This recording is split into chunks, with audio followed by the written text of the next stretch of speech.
All right, here we are working our way through Romans, of course.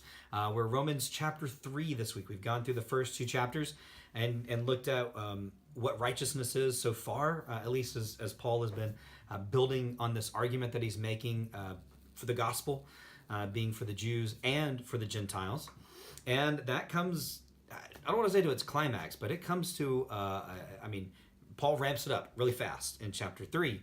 And so read ahead. If you have read it, you'll already know that Paul kind of turns it up to 11 in chapter 3. And it's a really great chapter. There's a whole lot of meat there to dive into. And so I'm going to do the best I can to kind of cover it, get the high points and the great takeaways for us to be thinking about.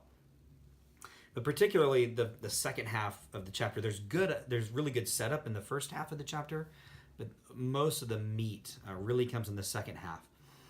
You'll notice faith comes into just full on view here.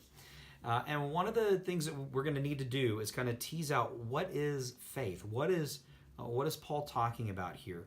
And that becomes a really important question to answer, because so many people think that faith, well, I don't want to dive into it. Let me save that for the sermon. We got some good things to talk about with faith. Let me put it that way. And maybe trying to clear up some misunderstandings if we can, assuming that they really are misunderstandings. So I'm going to give you my take on faith, on righteousness, as Paul talks about it. And notice over and over again, he talks about righteous, being made right with God in that second half of chapter 3.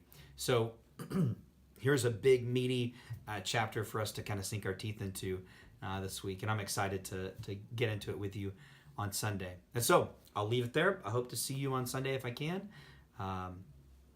Read ahead. Be prepared. Let's talk about Romans chapter 3.